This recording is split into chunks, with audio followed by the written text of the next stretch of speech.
6 steps बताती है rat race से बाहर निकलने के लिए, यानी 9 to 5 के चक्रव्यूह से हम बाहर कैसे निकलें। तो आइए एक एक करके ये 6 अमेजिंग लेसन सीखते हैं। Lesson 1, rich people do not work for money. Robert कहते हैं कि पुअर और मिडिल क्लास लोग पैसों के लिए काम करते हैं, लेकिन अमीर लोग पैसों से काम करवाते हैं। आइए इसे एग्जाम्पल से समझते हैं। एक बहुत ही फेमस रिजॉर्ट एक गांव में खुलने वाला था, जिसकी वजह से रिजॉर्ट में बहुत से कंस्ट्रक्शन वर्कर्स की जरूरत थी। उस गांव के 2 कंस्ट्रक्शन वर्कर्स को हायर किया गया। पहले का नाम था राहुल और दूसरे का विकास। राहुल का सिर्फ एक गोल था कि वो हर रोज ज्यादा से ज्यादा सैलरी लेना चाहता था, जबकि विकास ये सोचता था कि रिजॉर्ट के आने से गांव में क्या क्या चेंजेस आएंगे और उन चेंजेस से मैं कैसे पैसिव इनकम बना सकता हूँ। दोनों पढ़े लिखे तो नहीं थे, लेकिन इंटेलिजेंट थे। दोनों ने जो सोचा वो पा लिया। राहुल ने अपने मैनेजर की चमचागिरी करी और उसने अपनी सैलरी विकास से ज्यादा करवा ली। साथ में उसने ओवर टाइम भी करना स्टार्ट कर दिया ताकि वो और ज्यादा पैसे कमा सके। उसने मैनेजर से रिक्वेस्ट करके अपने बड़े बेटे को भी काम पर लगवा लिया। अब बाकी कंस्ट्रक्टर्स के मुकाबले राहुल की सबसे ज्यादा सैलरी थी, लेकिन विकास कुछ और सोच रहा था। विकास ने जब रिजॉर्ट के बारे में पता किया तो उसे पता चला कि ये एक बहुत ही फेमस रिजॉर्ट है, जो सिर्फ उनके गांव में नहीं है बल्कि बाकी गांव में भी खुलने वाला है। उसे ये भी पता चला था कि रिजॉर्ट एक पब्लिक कंपनी है, यानी इसके शेयर्स वो ले सकता है। तो उसने 3 काम किए। पहला तो उसने उस कंपनी के शेयर्स खरीद लिए।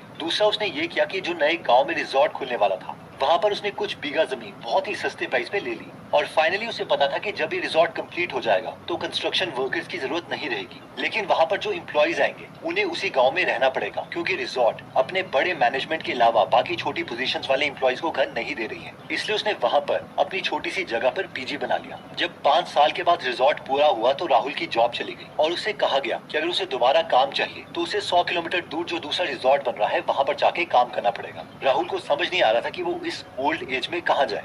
वहीं पर रिजॉर्ट खोलने पर विकास के शेयर्स का प्राइस इंक्रीज हो गया। साथ में उस रिजॉर्ट के स्टाफ विकास के बनाए पीजी में रहने लग गए, जिसकी वजह से उसे पैसिव इनकम आना स्टार्ट हो गई। और साथ में जो जमीन उसने दूसरे गांव में खरीदी थी वहां पर उसका प्राइस भी इंक्रीज हो गया। विकास को पता था कि अब उसे नौकरी की जरूरत नहीं है और वो पीजी से आ रहे पैसों से दूसरे गाँव में भी पीजी बनाएगा। इन शॉर्ट स्टोरी की लर्निंग ये है कि विकास जैसे रिच माइंडसेट वाले लोग थोड़े टाइम के लिए पैसों के लिए काम करते हैं, लेकिन वो जानते हैं कि फ्यूचर में उन्हें पैसिव इनकम सोर्स भी बनाना है ताकि उन्हें काम ना करना पड़े। लेसन नंबर 2 आता है why teach financial literacy.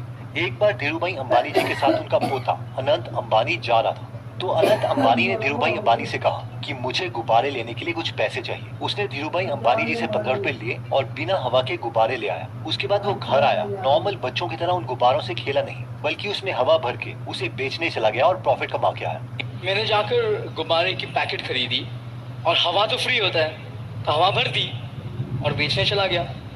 In short ये एंटरप्रेन्योरियल लेसन्स धीरूभाई अंबानी जी अपनी फैमिली वालों को भी सिखाते थे। और सिर्फ अंबानी की फैमिली ही क्यों, मेरे जितने भी बिजनेस कम्युनिटी के फ्रेंड्स हैं उन्हें शुरू से ही एक बात पता है, पहले दुकान फिर मकान। यानी रॉबर्ट कियोसाकी की भाषा में बोले तो पहले एसेट्स और फिर लायबिलिटीज, यानी पहले इनकम सोर्स बनाओ और फिर खर्चे करो। और ये बात हम मिडिल क्लास फैमिली वालों को नहीं पता होती। वो तो शुक्र है कि रिच डैड पुअर डैड जैसी बुक्स लिखी गई हैं, जिससे हमें भी नॉलेज मिलने लगी है कि हम रैट रेस से बाहर कैसे निकल सकते हैं। अगर आपको लगता है कि हमें भी वही सीखना चाहिए जो अमीर लोग अपने बच्चों को सिखाते हैं, तो हमें बेस्ट ऑफ द बेस्ट लोगों की लिखी गई किताबों को पढ़ना पड़ेगा, जैसे कि think and grow rich, high output management, richest man in Babylon, who move my चीज एक्सेट्रा। तो अगर आप 1000 से ज्यादा बुक समरीज हिंदी में या फिर इंग्लिश में सुनना या पढ़ना चाहते हैं तो आप गीगल एप्लीकेशन डाउनलोड कर सकते हैं। अभी गीगल ऐप में ऑफर चल रहा है कि 1 साल की सब्सक्रिप्शन जिसकी वर्थ 1247 रुपीज है और डिजिटल मार्केटिंग कॉपीराइटिंग का कोर्स जिसकी वर्थ 18,847 रुपीज है, वो सिर्फ 499 रुपीज में मिल रहा है। तो अगर आप खुद को या अपनी फैमिली को फाइनेंशियली एजुकेट करने में इंटरेस्टेड है तो इसका लिंक हमने डिस्क्रिप्शन और फर्स्ट कमेंट में दे रखा है।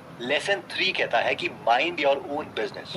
रॉबर्ट कहते हैं कि जहाँ पर पुअर और मिडिल क्लास मेंटेलिटी वाले लोग सैलरी मिलते ही पहले लोगों के बिल चुकाने लग जाते हैं, जैसे कि बिजली का बिल, पानी का बिल एक्सेट्रा, और उसके बाद बचे हुए पैसों को सेव करते हैं। वहीं पर जो रिच मेंटालिटी वाले लोग हैं वो सबसे पहले पैसों को सेव करते हैं और उसके बाद बचे हुए पैसों से बिल्स भरते हैं। प्रेम गनापति अपने दोस्त के साथ मुंबई आए थे, लेकिन उनका दोस्त उन्हें छोड़ के चला गया। एक तमिलियन ने प्रेम की मदद करी और उन्हें मंदिर ले गया ताकि लोग उन्हें वापस तक की टिकट के लिए पैसे दे सके, लेकिन प्रेम ने जाने से मना कर दिया। प्रेम ने वहाँ एक रेस्टोरेंट में बर्तन धोने की जॉब स्टार्ट करी। प्रेम चाहते थे कि उन्हें कोई वेटर की जॉब दे दे, लेकिन उन्हें ये जॉब नहीं मिली। फिर एक दिन एक डोसा रेस्टोरेंट वाले ने उन्हें अपने रेस्टोरेंट में चाय बनाने की जॉब दे दी। प्रेम चाय तो बहुत अच्छी बनाते थे, लेकिन उसके साथ साथ बाकी लोगों से बात करने में वो बहुत अच्छे थे, जिसकी वजह से उनके टी स्टॉल्स में बाकी टी स्टॉल्स के कंपैरेटिवली 3 गुना बिक्री होती थी। एक बार एक कस्टमर ने बोला कि मैं पैसे लगाता हूँ और हम दोनों अपना मिलके एक टी स्टॉल खोलते हैं और इस बिजनेस में हम 50-50% के ओनर होंगे। प्रेम मान गया और वो स्टॉल अच्छा भी चला,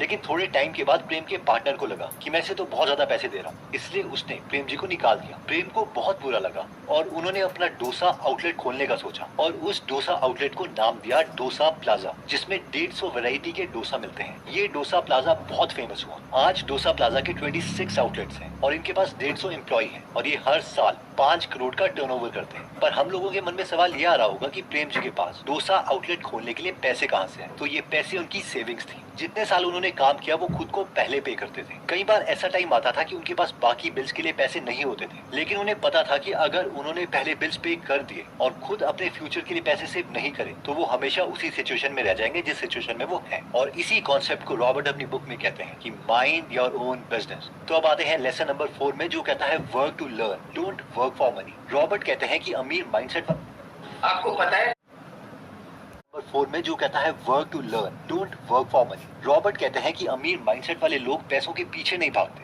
बल्कि लर्निंग के पीछे भागते हैं। आइए इसे अमेजिंग एग्जांपल से समझते हैं। थिंक एंड ग्रो रिच एक ऐसी बुक है जो इतनी फेमस है कि बहुत से लोग बस उसे लगाकर छोड़ देते हैं ताकि उनके सबकॉन्शियस माइंड में वो स्टोर होती रहे। लेकिन क्या आप जानते हैं कि ये बुक लिखी कैसे गई थी? ओके, तो इस बुक के ऑथर है नेपोलियन हिल। नेपोलियन हिल को उस वक्त के दुनिया के रिचेस्ट इंसान एंड्रयू कार्नेगी ने बुलाया था और उन्होंने कहा कि मैं दुनिया को अमीर बनने का सीक्रेट और उसकी फिलॉसफी देना चाहता हूँ, लेकिन इसके लिए कम से कम 20 साल लगेंगे। अगर तुम मेरे लिए काम करना चाहते हो तो मैं 20 सालों तक तुम्हें कोई सैलरी नहीं दूंगा। मुझे अभी का अभी बताओ कि तुम ये डील करना चाहते हो या नहीं। अब ये सुन के पहले नेपोलियन हिल को कुछ समझ नहीं आया कि उन्हें ये ऑफर एक्सेप्ट करना चाहिए या नहीं, लेकिन फिर उन्होंने सोचा कि अगर मुझे दुनिया का सबसे अमीर आदमी कुछ करने के लिए कह रहा है तो मुझे ये ऑफर एक्सेप्ट कर ही लेना चाहिए। और नेपोलियन हिल इस काम के लिए मान गए। उसके बाद एंड्रयू कार्नेगी ने नेपोलियन हिल को उस वक्त के बहुत फेमस लोगों से मिलवाया और कहा कि मैं जानता हूँ कि ये फ्यूचर में बहुत अमीर बनने वाले हैं, बस जाओ और पता करो कि इन सब में क्या कॉमन है। इन सब में सबसे पहले इंसान थे हेनरी फोर्ड। अगर हम मिस्टर फोर्ड को नहीं जानते तो इट्स ओके, लेकिन हमने उनकी गाड़ियों का नाम फोर्ड तो सुना ही होगा। तो उसके बाद नेपोलियन हिल ने एक एक करके सब अमीरों से मिले